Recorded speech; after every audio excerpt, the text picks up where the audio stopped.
Welcome to the Deep Dive. We're here to cut through the noise and give you that instant expertise. Today, we're jumping into Toluca de Lerdo. That's the capital of the state of Mexico. Right, and the first thing that really jumps out about Toluca, well, it's this kind of geographical quirk. The sources all point to it. High elevation, right next to the Nevado de Toluca volcano. People often call it the coldest Mexican city. Yeah, I found that really interesting too. You think a Mexican state capital, you expect, warmth. But the altitude gives it this definite chill. And yet, what the sources really dig into is how this city is just brimming with culture. We're talking huge art installations, a really deep history, and some, frankly, pretty radical ideas about urban living. Exactly. That's our goal today, to connect those dots. We've looked at everything from historical pieces on art and architecture to modern travel guides, even some pretty technical city documents about urban planning initiatives. We're pulling out those key nuggets of knowledge that really show how Toluca manages to, honor its past while actively building its future. Okay, let's unpack this. Starting with a landmark that basically defines the city, the Cosmovitral. The Cosmovitral Botanical Garden. Yeah. It's pretty unique, but its origin story is often missed. It wasn't originally built to be this grand art piece. It actually started back in 1909, 1910, as the 16 de Septembre market. A market. Yeah, a big functional building done in that early 20th century Art Nouveau style, lots of iron, lots of glass. Right, so those huge window structures were part of the original market design, but it stopped being a market, around 1975? Exactly, and that's when Toluca really had this moment of vision. Yolanda Sentis, who was the city's first female mayor, she was instrumental. She helped gather the support to take this massive, basically half-hectare structure and turn it into a public art space, combined with a botanical garden. And the artist behind it? Leopoldo Flores, a major figure in Mexican art, known for monumental murals. He was part of the Salón de la Plástica Mexicana. His idea wasn't just, say, painting on the windows. It was to create one single, enormous stained glass mural, something that would wrap around the entire building, floor to ceiling, just completely enveloping the space in colored light. And the scale we're talking about here, and the sources are clear, this is globally significant. Right, absolutely. The mural itself, the Cosmovitral, covers 3,200 square meters. 3,200. Wow. Yeah, think about it. Nearly 500,000 individual pieces of glass. 500,000 pieces. Roughly, in about 28 different colors. And they sourced the glass from all over Italy, Germany, France. The amount of work involved, it's just hard to grasp. The planning, the artistry. It really is. And the theme itself is profound. It's titled Man and His Relationship with the Universe. It explores those big universal dualities, light versus dark, creation, destruction, life, death. And the central panel, the Hombre Sol, the Sun Man. That's the one. It represents humanity living in harmony with the cosmos, with creation. It's incredibly powerful visually. But it's more than just visual, isn't it? There's this element of time, of alignment. Exactly. This isn't just static art. The sources make a big deal about the spring equinox. Every year, for just a short time in the late afternoon on the equinox, the sun aligns perfectly with that Hombre Sol panel. So the light shines directly through it. And it makes the image look like it's literally on fire. It's this precise, planned, annual cosmic event built right into the art and architecture. You'd have to time your visit perfectly to see that. You really would. And meanwhile, inside, surrounding you, is this lush botanical garden. Over 500 plant species. And there's the nice touch, a bust honoring Isi Matuda. He was a botanist who apparently classified over 6,000 plant species just in the state of Mexico alone. So it really blends art, science, nature. Quite a space. Okay, so from that one monumental piece, let's kind of zoom out and walk through the historic center itself.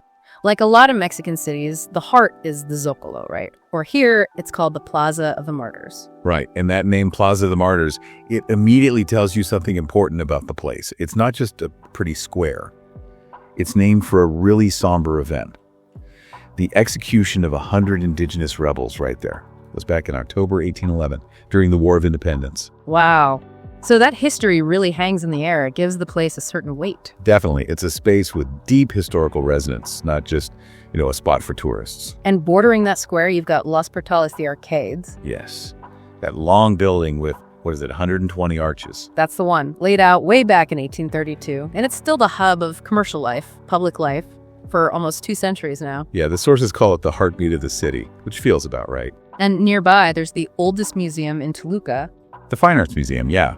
It's housed in part of an old convent, the convent of the Carmelitas Descalzos, dating from 1697. So really old, and the focus is mainly Baroque religious art. Primarily, yes, from the 16th to the 19th centuries. But there's this one fascinating little detail the sources mention. Oh.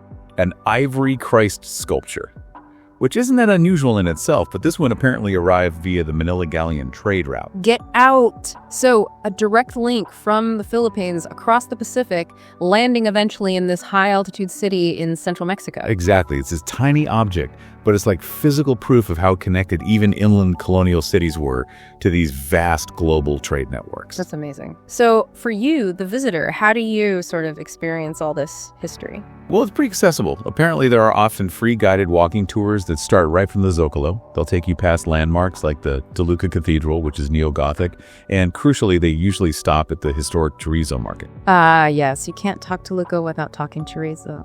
Definitely not. Chorizo de Toluca is the local specialty. Trying some is pretty much required. Okay, here's where it gets really interesting for me. Because the city didn't just, preserve its history, it tackled a huge modern problem with some really innovative thinking. You're talking about the Metropolitan Park. Exactly. This is a case study in urban planning that, frankly, more cities should know about. It really is. So, the context. Toluca, like many cities, saw major industrial growth starting around the 1970s. This meant the city started spreading out, expanding horizontally, and eventually this growth bumped right up against something immovable, or seemingly immovable. Which was? The Mexico25 military zone headquarters, a major essential military installation, but it ended up being right in the middle of the expanding city, a classic urban conflict. Okay, wait. Moving a federal military headquarters, that sounds complicated. Politically, logistically, I imagine that would normally take decades, if it happened at all. That's the really impressive part. This is the key takeaway. It wasn't just a simple land deal. The sources describe it as an evolutionary urban reconversion strategy, and it required incredible cooperation between 3 levels of government. 3 levels? Yep. The federal government, specifically the National Defense Secretary, the state government of Mexico State, and the municipal government of Toluca. Getting all 3 aligned on something that big, that's the real trick, isn't it? It really is. And this political coordination, which is so rare, resulted in this property exchange. The military base was relocated, and that move freed up 22.4 hectares, right smack in the middle of the city. 22 hectares, that's a huge piece of central land. And what they did with it is just as impressive. They didn't just flatten it and put in some grass. No, not at all. They used this opportunity to create a showcase for sustainability. Right, like the public lighting. Yep. Mostly solar powered. Largely solar, yes. And this is critical. The water used for the park's lake and for irrigating the gardens, it comes from a wastewater treatment plant. Treated wastewater. Treated using ozone technology. So they're reusing water resources really effectively. And they boosted the green space too, right? Added more trees. Significantly, they added around 480 new trees and plants to the, 1,200 or so that were already there, turning this former military land into a real ecological asset. The social impact must have been huge. Immediate.